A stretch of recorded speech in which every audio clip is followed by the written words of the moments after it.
నమస్తే, welcome to ATV. Konda Surekha కూతురు కొండా సుస్మితా పటేల్ చేసినటువంటి వ్యాఖ్యలు తెలంగాణ రాష్ట్రంలో చాలా ప్రకంపనలు సృష్టిస్తామని, ముఖ్యంగా కాంగ్రెస్ పార్టీలో. సో మరి కాంగ్రెస్ పార్టీలో జరుగుతున్నటువంటి అంశాన్ని ఒకసారి మనం క్రోడీకరిస్తే, గతంలో కూడా తను ఇదే విధమైనటువంటి వ్యాఖ్యలు చేశారు.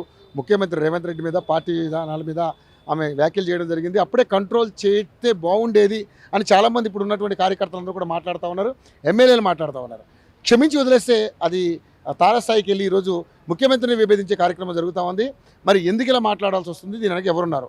కొండా సురేఖ గారు మాట్లాడిస్తున్నారా, లేకపోతే కొండా మురళి గారు మాట్లాడిస్తున్నారా అనే అంశాన్ని ఇప్పుడు తెరపైకి తీసుకొస్తా ఉన్నారు. ఇప్పుడు మనతో పాటు మాట్లాడడానికి చరణ్ గారు ఉన్నారు. చరణ్తో మాట్లాడదాం అన్న. నిజంగా ఈరోజు ఇలాంటి వ్యాఖ్యల్ని, అంటే కొండా సుస్మిత గారు లాంటి వ్యక్తి అని మీరు అంటున్నారు, ఈ మధ్య ఎప్పుడు చెప్తున్నారు ఆమెకు అసలు పార్టీ సభ్యత్వమే లేదని మాట్లాడుతూ ఉన్నారు.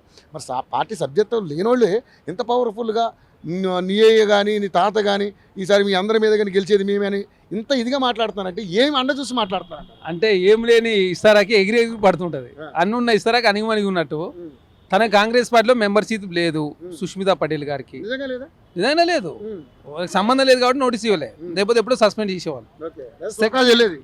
సెకండ్ ఏంది సోకాన్ నోటీస్ ఇస్తారు. సెకండ్ ఏంటంటే కొండా సురేఖ గారి కూతురు, మంత్రి కూతురు. కొండా గారికి ఆ జిల్లాలో కావచ్చు చాలా సంవత్సరాల రాజకీయాలు ఉన్నారు కాబట్టి, అందులో మహిళ, తర్వాత బీసీ, పద్మశాలి, మున్నూరు కాంబినేషను కాబట్టి ఇవన్నీ ఒక ఫ్యాక్ట్ ఉండదు, లెగసీ ఉంటుంది.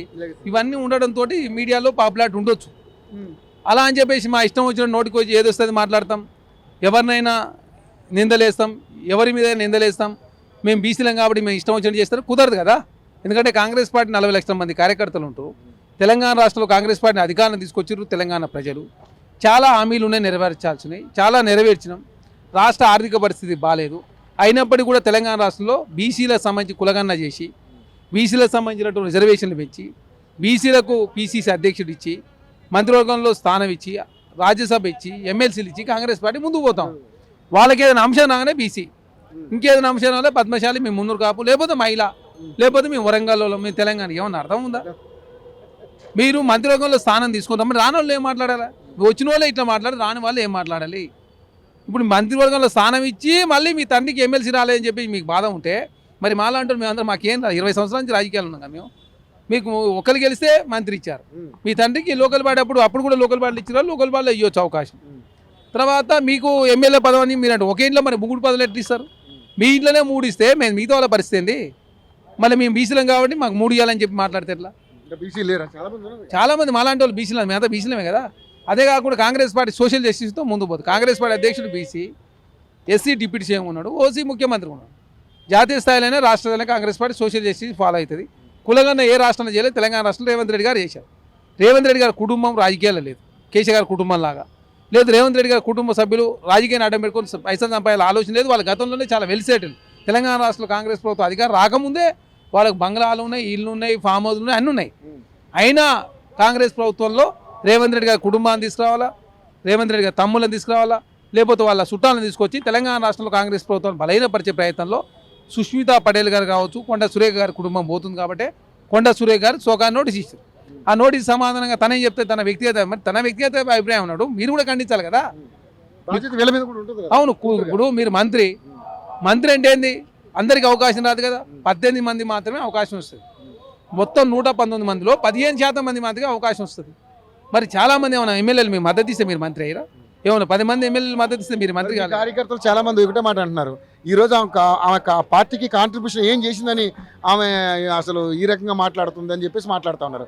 మరి ఏం చేసిందని ఆమెకు మంత్రి పదవి ఎట్లా ఇచ్చారు? ఇక అదే కదా, ఒక మహిళ, బీసీ, సరే కష్టకాలంలో మనతో ఉందని చెప్పేసి మేము మా వాళ్ళు భావించి ఇచ్చారు. ఇచ్చిన దాన్ని నిలబెట్టుకోవాలి కదా. ఒకసారి అవకాశం ఇచ్చారు. నాగార్జున మీద తల్లి కొండా సురేఖ గారు మాట్లాడితే అవకాశం ఇచ్చారు, రెండోసారి కూతురు మాట్లాడితే సోకాయ నోటీస్ ఇచ్చారు. ఎన్నిసార్లు ఉపయోగిస్తాం? పార్టీకి నష్టమయ్యే పనులు చేస్తూ ప్రతిపక్షాల ముందు కాంగ్రెస్ పార్టీని బలహీనపరిచే ప్రయత్నం చేసినప్పుడు ఖచ్చితంగా చర్యలు తీసుకుంటారు. ఆ ప్లేస్లో వాళ్ళు కూడా అదే చేస్తారు. కాబట్టి కాంగ్రెస్ పార్టీ చర్యలు తీసుకునే దాంట్లో పార్టీ మీద కాదు నా పోరాటం, ఓన్లీ రేవంత్ రెడ్డి మీద అంటున్నారు. రేవంత్ రెడ్డి గారికి మీకు ఏమైనా ఆస్తి పంచాలన్నా, భూమి పంచాలన్నా? మీరు ఏమన్నా రేవంత్ రెడ్డి గారితో పాటు ఎమ్మెల్యేగా ఉన్నారా? ఏందేమన్నా మీకేమైనా సంబంధం ఉందా? కాంగ్రెస్ పార్టీలో మెంబర్షిప్ లేదు. మీరు కొండా సురేఖ గారు కూతురు కాబట్టి మీడియా చూపించింది. కొండా సురేఖ గారు నాకు సంబంధం లేదని చెప్పేసి ఆమె బహిరంగంగా ప్రెస్ మీట్ పెట్టింది అనుకోండి, మీ కాడి పోయేటోళ్ళు మేము మందలించే కూడా ఉండరు. మరి కొండా సురేఖ గారు నేనే సంబంధం లేదు, ఆమె రాజకీయాలతో సంబంధం లేదు, నాకు ఆమె ఎట్లాంటి మాటలు మాట్లాడినా నేనైతే నాకు బాధ్యత లేదని చెప్పి ప్రెస్ మీట్ పెట్టినప్పుడు అప్పుడు వేరే ఉంటాయి కదా.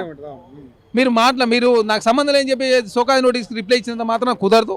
ఖచ్చితంగా ఎట్లా సంబంధం లేదో బహిరంగంగా చెప్పాల్సిన అవసరం ఉంది. భవిష్యత్తులో ఆమె ఏ నిర్ణయం తీసుకున్నా నాకు సంబంధం లేదు. ఆమె వ్యాఖ్యలు వెనకాల కొండా సురేఖ కానీ కొండా మురళి కానీ ఉన్నారని చెప్పేసి మాట్లాడుతాం. మరి ఉండు కాబట్టే కదా ఇంత రెచ్చిపోయేది. లేదని చెప్పేసి మీ బహిరంగంగా చెప్పిన తర్వాత ప్రభుత్వ ఈ పార్టీలో మంత్రి పదవి అనుభవిస్తూ కూడా అలా ఎలా మాట్లాడి ప్రభుత్వ పరంగా చర్యలు తీసుకుంటారు. ఎందుకంటే చట్టాలు ఉన్నాయి, చట్టాలను లోబడి చర్యలు తీసుకుంటారు. మీకు సంబంధం లేదని అన్న తర్వాత ఇప్పుడు క్యాబినెట్లో ఉన్న ఒక మంత్రి కూతురు మీద చర్యలు తీసుకుని మళ్ళీ ఒక బదనాం. కాబట్టి ఆచితూచి వివరించే ప్రయత్నంలో కాంగ్రెస్ పార్టీ ముందుకు పోతా ఉంది. కాబట్టి అనవసరంగా దయచేసి దీన్ని రాజకీయం చేయొద్దని చెప్పి కాంగ్రెస్ పార్టీ కోరుతా ఉంది. ఆమె దగ్గర నుంచి క్షమాపణ రాకపోతే బర్తరఫ్ గ్యారంటీ ఉంటుందా? ఖచ్చితంగా. ఎందుకంటే ఇది శృతి మించింది. శృతి మించినప్పుడు ఎవరి మీదనే చర్యలు తీసుకుంటారు. కాంగ్రెస్ పార్టీలో ఉద్దంలోనే సస్పెండ్ చేసిన చరిత్ర కాంగ్రెస్ పార్టీ. ఆచితూచి వ్యవహరించే ప్రయత్నంలో కాంగ్రెస్ పార్టీ ముందుకు పోతుంది. శృతి మించినప్పుడు ఖచ్చితంగా చర్యలు తీసుకుంటారు. ఖచ్చితంగా యాక్షన్ తీసుకోవాలని చెప్పి కాంగ్రెస్ పార్టీ నాయకులంతా ఇలా మాట్లాడారు. ఇప్పుడు మళ్ళీ మాట్లాడుతూ ఉన్నారు. దీనికి గతంలో వేరు, ఇప్పుడు అప్పుడు మొదటిసారి, ఇది మూడోసారి. కూతురు 2 సార్లు, తల్లి కూడా ఒకసారి అయిపోయింది. కాబట్టి ప్రతిసారి కొండా కుటుంబం నుంచి అనవసరంగా కాంగ్రెస్ పార్టీకి అపవాదు అంటగడతా ఉన్నారు. దాంతో కాంగ్రెస్ పార్టీ బలహీనపరిచే ప్రయత్నం కొండా కుటుంబం నుంచి వస్తూ ఉంది. కాబట్టి ఖచ్చితంగా చర్యలు తీసుకోవాలని చెప్పి కాంగ్రెస్ పార్టీ శ్రేణులంతా కోరుతా ఉంది. దానిలో భాగంగా చర్యలు తీసుకోవాలని చెప్పి మేమంతా కోరుతా ఉన్నాం. Thank you so much.